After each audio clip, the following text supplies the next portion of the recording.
Hi friends, ಇವತ್ತು green masala chicken ಹೆಂಗೆ ಮಾಡೋದು ಅಂತ ಹೇಳ್ಕೊಡ್ತಾ ಇದ್ದೇನೆ.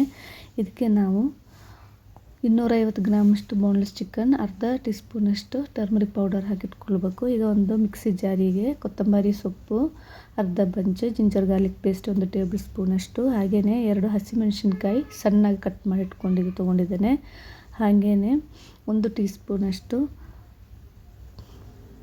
ಕಾಳು ಮೆಣಸಿನ್ಕಾಯಿ ತೊಗೊಂಡಿದ್ದೇನೆ.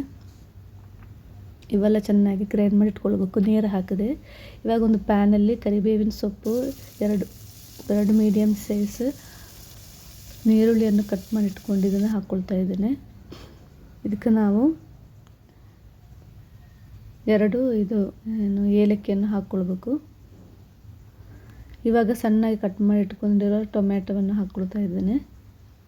ಇವಾಗ ನಾವು ಅರಿಶಿನ ಪುಡಿ ಹಾಕಿಟ್ಟು ಚಿಕನ್ ಇದೆಯಲ್ಲ ಅದನ್ನು ಹಾಕಿ ಚೆನ್ನಾಗಿ ಮಿಕ್ಸ್ ಮಾಡ್ಕೊಳ್ಬೇಕು. ಇದರ ಜೊತೆ ಒಂದೆರಡು ನಿಮಿಷ ಮಿಕ್ಸ್ ಆದಮೇಲೆ ನಾವು ಅರ್ಧ ಇಟ್ಕೊಂಡಿದ್ದೇವಲ್ಲ ಗ್ರೀನ್ ಮಸಾಲ ಅದನ್ನು ಹಾಕ್ಕೊಳ್ಬೇಕು.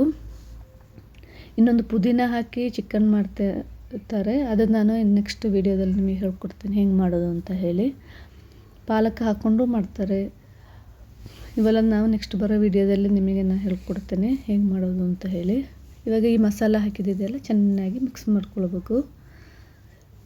ಒಂದು 5 ಮಿನಿಟ್ಸ್ ಅಷ್ಟು ಇದು ಚೆನ್ನಾಗಿ ಮಿಕ್ಸ್ ಮಾಡ್ಕೊಳ್ಬೇಕು ಇದು ಮಸಾಲದಲ್ಲಿ. ಇವಾಗ ಇದಕ್ಕೆ ನಾವು ಸ್ವಲ್ಪ ನೀರು ಹಾಕೊಂಡು ಚೆನ್ನಾಗಿ ಕುದಿ ಬರಿಸ್ಬೇಕು. ಇದು ಈಗ ಬಾಯ್ಲ್ ಆಗ್ತಾಯಿದೆ ನೋಡಿ. ಇವಾಗ ನಾವು ಗರಂ ಮಸಾಲ ಪೌಡರ್ ಹಾಕ್ಕೊಳ್ಬೇಕು. ಒಂದು 10-15 ಮಿನಿಟ್ಸ್ ಅಷ್ಟು ಇಟ್ಕೊಳ್ಬೇಕು ಚಿಕನ್ ಬೇಯಲಿಕ್ಕೆ. ಲಾಸ್ಟಿಗೆ ಗರಂ ಮಸಾಲ ಪೌಡರ್ ಹಾಕಿ ಚೆನ್ನಾಗಿ ಮಿಕ್ಸ್ ಮಾಡಿ ಉಪ್ಪನ್ನು ಹಾಕ್ಕೊಳ್ಬೇಕು ನಾವು ಇದಕ್ಕೆ ಎಷ್ಟು ಬೇಕು ಅಂತ. ಇವಾಗ ನೋಡಿ, green masala chicken ready to eat. Subscribe ಮಾಡಿ.